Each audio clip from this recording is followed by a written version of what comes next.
Welcome to Expanding Brackets Level 4, one step in a level by level practice course. Pause the video now, try the problems on the screen, and I'll go through them with you shortly. At the end of the video, you can use the end screen to either practice more at this level or move up to the next one, and you can find topic by topic playlists on the channel homepage. In problem 1, we're expanding x plus 12 multiplied by x minus 1. And to expand this product, we need to multiply every term in the first bracket by every term in the second bracket. So we can start by multiplying together the first term from each bracket, so x times x, and this gives us x squared. Next, we can multiply the first term from the first bracket by the second term from the second bracket, and x multiplied by minus 1 is minus 1x, or just minus x. Next, we can multiply the second term from the first bracket by the first term from the second bracket, so that's 12 times x, which gives us plus 12x. And finally, we can multiply the second term from each of the brackets, so 12 times minus 1, and this gives us minus 12. To simplify, we can now collect together the like terms, which are the minus x and the plus 12x in the middle, and this gives us x squared. Minus x plus 12x is the same as 12x minus x, and this gives us plus 11x, and we have a minus 12 on the end. So our final answer to problem 1 is x squared plus 11x minus 12.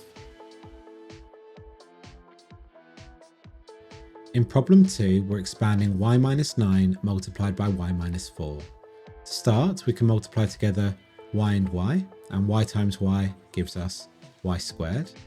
Next, we can multiply y by minus 4, and this gives us minus 4y. Next, we can multiply minus 9 by y, which is minus 9y. And finally, minus 9 multiplied by minus 4. We have to be a bit careful here because two minuses multiply to give us a plus, and 9 times 4 is 36. To simplify, we now need to collect together the like terms, so the minus 4y and the minus 9y. And so we have y squared. Minus 4y minus 9y is minus 13y, and we have a plus 36 on the end.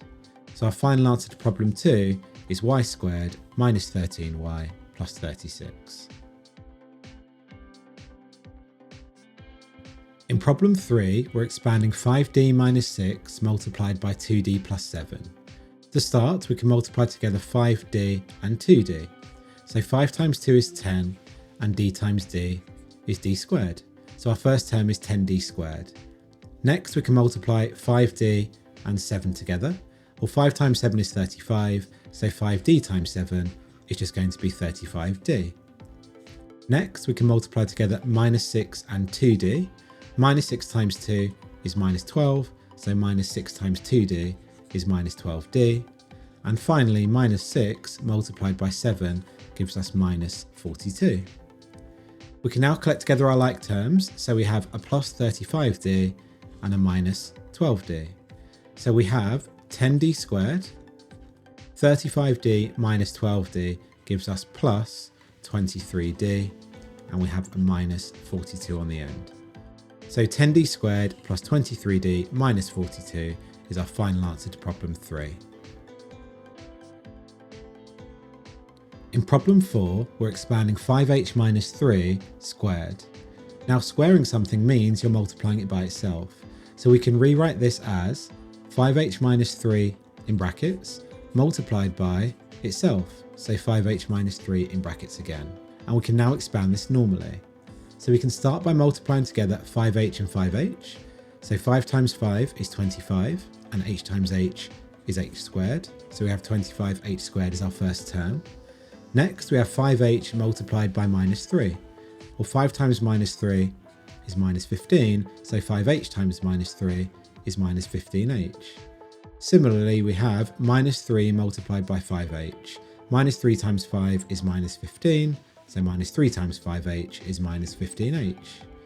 Finally, we have minus 3 times minus 3. The two minuses multiply to make a plus, and 3 times 3 is 9. We can now simplify by collecting together the like terms in the middle, so the minus 15h and the minus 15h, and this gives us 25h squared. Minus 15h gives us minus 30h, and we have a plus 9 on the end. So 25h squared minus 30h plus 9 is our final answer to problem 4.